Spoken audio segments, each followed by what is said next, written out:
What's up, everybody? Welcome to this evening's broadcast. I hope you like that tune, if you could hear it. We're going to change out the old one because there's been like a couple of copyright issues with that. But so the new ones, I like it. I think it's cool. So tonight we're meeting with Theo C, and the topic or the theme of the show is conversations and connections with Theo C, a call to adventure. So Theo's a really interesting guy, and he's got a lot to say. He's got a lot of interesting things to say. So let me bring you on, Theo. Hi everyone, welcome to MyRehab Cafe. Cool, welcome, Theo. Thanks, man. Thanks for doing this. Cool. So before we get started, I want to just quickly run through the intros. So we're broadcasting on the public channels, the MyRehab Helper Facebook profile, the ARC Facebook page, or the MyRehab Facebook page, and the Duly Diagnosed YouTube channel.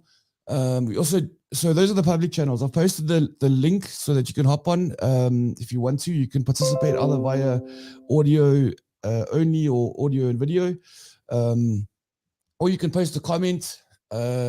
Hey, Sophia, I missed you last night. Sorry, man. How you doing? Yeah, so you can hop on via the link, participate via those channels. Or if you're in the MyRehab Cafe group and you want a higher degree of confidentiality or privacy, please wait until the intermission. Actually, let me set that up now. So I've got this little countdown timer as well that we've set up. So we've got 15 minutes before we switch over to the private channels. And again, if you're on the private channel, the MyRehab Cafe, you can hop on after the intermission, after the countdown's gotten to 0, and you'll have a higher degree of confidentiality. So I think with that, Theo, welcome again. We were gonna talk about drinking and using in moderation as a topic for this evening. I see Chris is here. Chris, when you're ready, switch on your audio and video and we'll pop you on, man, or if you want to do that after the intermission. But yeah, so moderation. Look, I've never seen somebody use crack in moderation. Hey, I don't know about you, but me neither. It's weird. I actually know this. I do know this one person who uses cocaine on occasion, right? And he buys like X amount and uses half of it and sort of stores the rest in his cupboard for like a couple of weeks and like almost just about forgets about it. And like I personally don't know if I relate to that. I don't know if a lot of people do. Sounds very familiar though. Sure. So yeah, I think maybe let's stick to it in the context of drinking. So last night somebody asked a question around, once he gets out of treatment. So this was on the treatment volunteer video that we do. And he said, at some point I'm going to want to have a glass of wine and control that with my meal, or whatever. I don't know what do you have to say about that? What do you think about that as an option? Well, Brian, I can always talk about me personally, my personal experience. So when I had to approach the concept of sobriety and even as far as permanent sobriety, there was for me no middle ground. For me personally, it was a tool. It was a means to an end. It was to instantly change my mood, my thinking, without doing much work myself. I could just ingest a chemical or a liquid or something, and instantly change my thinking and my mood to feel better. For me personally, I took it to the extreme. Like I said in the group last week, I'm a person of extreme. And I even, would ask the chef, is my steak in, do you use alcohol to cook my steak in? Please don't do that. I needed to know, what it came down to? I needed to know who I was without that substance in my life. That's what was important to me, is I needed to know who I was without that in my life. I needed to know that. And I think for me personally, that's what my driving force behind my decision of permanent sobriety was to answer that question: who is Theo without wine? Who is Theo without cocaine? Who is Theo without substances? I needed to know that, and I needed to use self-control in order to find myself. Self-control in the sense of not picking up again. Self-control is yes, not picking up again, sticking to my resolve of my journey, my adventure of self-discovery, and self-control, discipline, which way you want to look at it.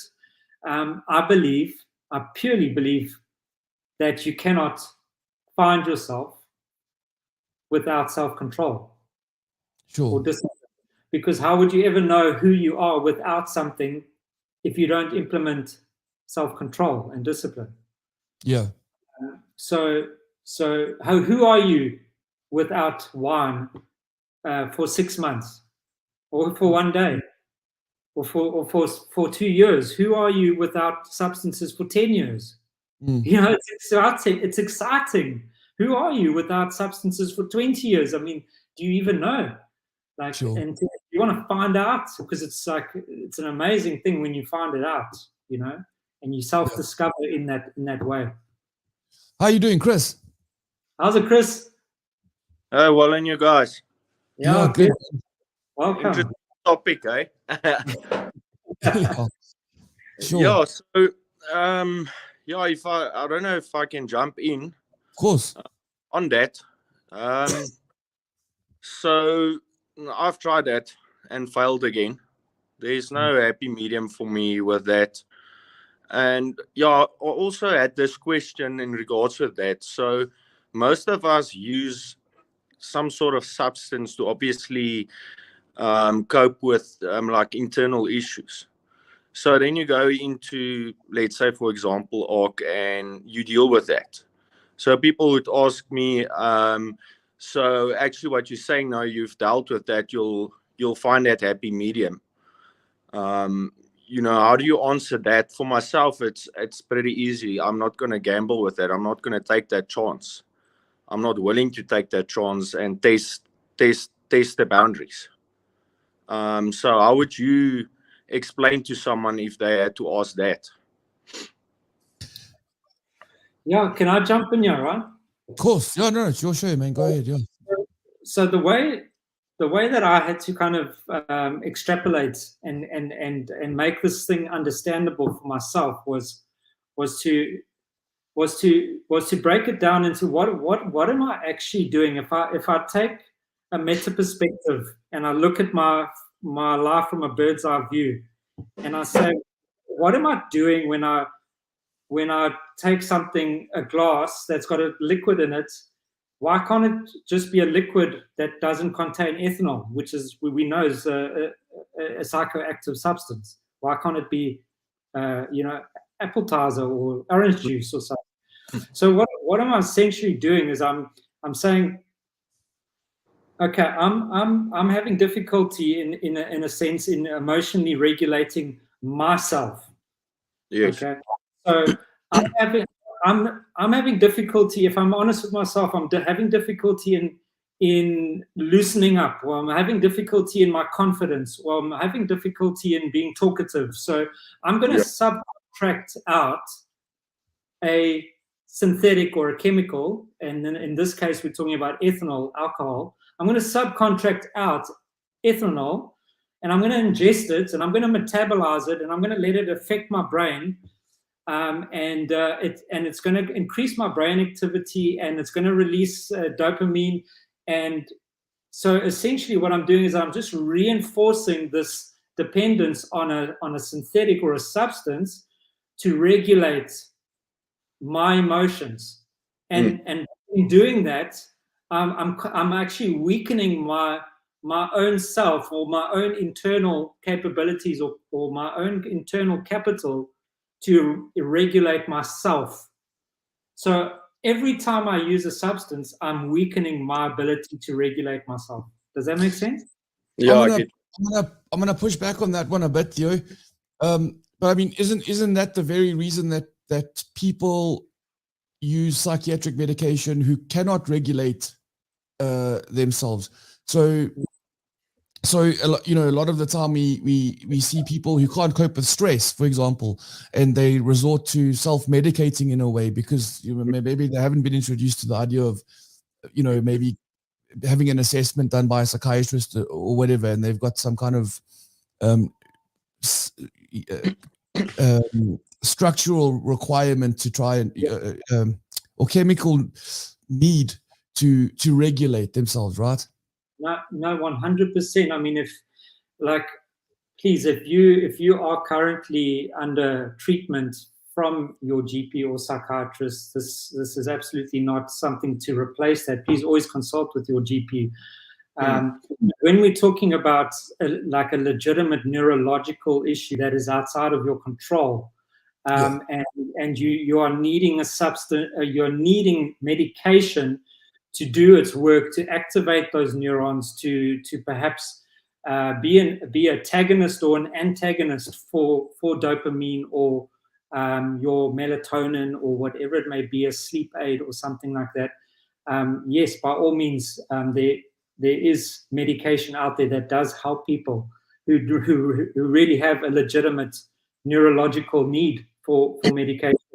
But my advice, my recommendation is to always empower yourself, always familiarize yourself as to what it is and why are you, what medication are you putting into your body? Do you know, have you researched it? And what is the pathology behind, you know, why you believe that you need it? You know, you, by all means, if you need medication, you've been diagnosed and prescribed, by all means, if that's helping you and if that's working for you, awesome.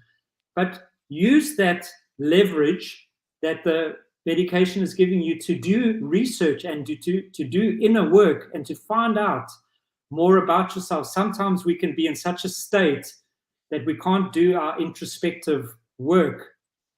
And sometimes the medication can help us to get to a place to actually be calm enough and to be regulated enough to do that inner work. So yeah. And you want to come, you want to come from a sort of place of being on a almost like a level playing field with everybody else that you know, might have everything in order in terms of their life, and you know, and then sort of come with that question. Okay, cool. So you know, I've dealt with the neurological need for serotonin or dopamine or whatever it is.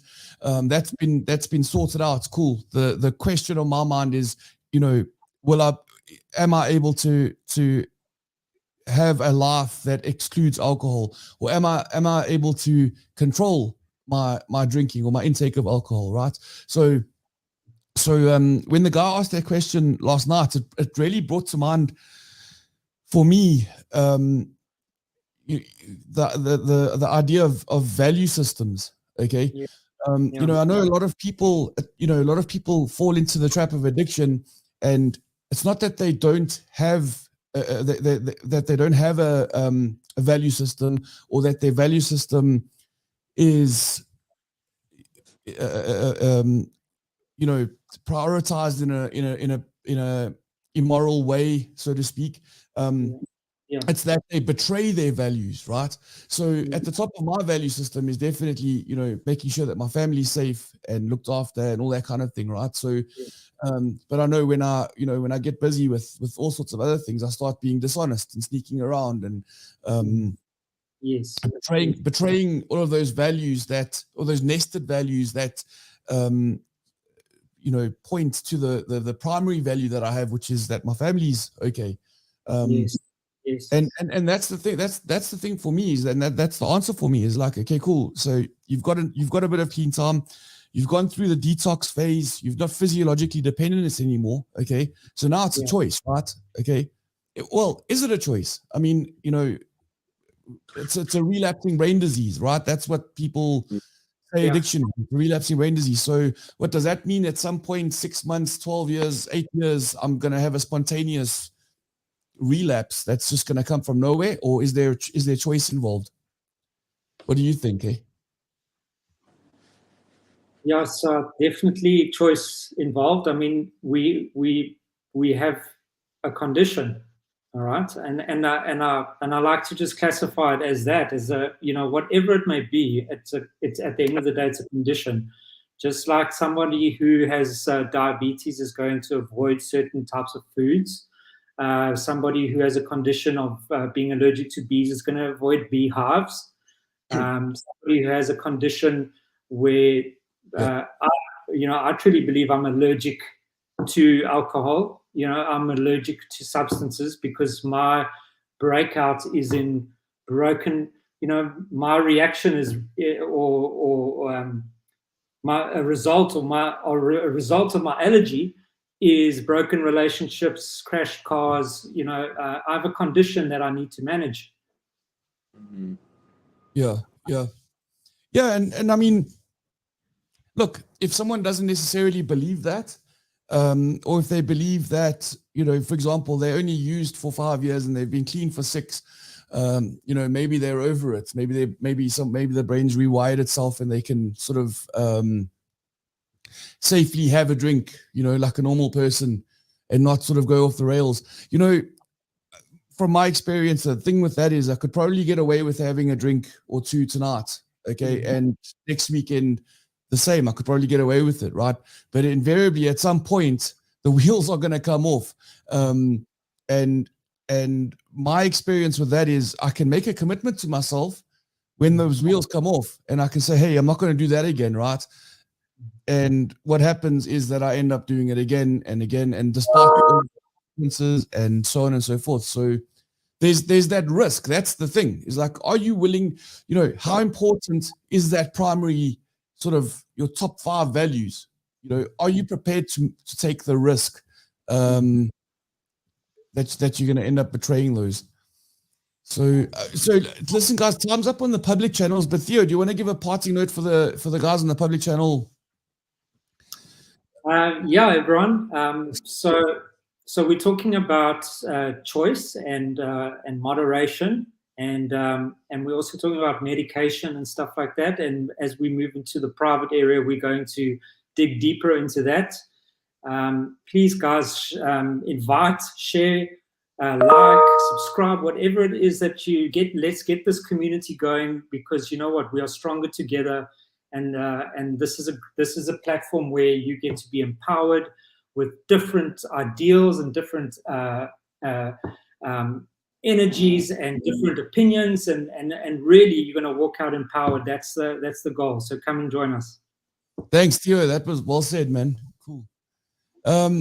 Guys, so before we switch over, I'm going to just quickly excuse me. If you're interested in joining the MyRehab Cafe, please go to www.myrehabcafe.com or .co.za.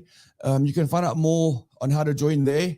If you have been through an inpatient program at any of at ARC or the MyRehab Center, please send me a WhatsApp message. Actually, let me put my number up. Send me a WhatsApp message and I'll add you. There's no charge for you guys to join if you've been through the program. So with that, I'm going to switch over and I'm going to play this new track. I really like it, eh? So thanks to everyone on the public channels for watching. Cool.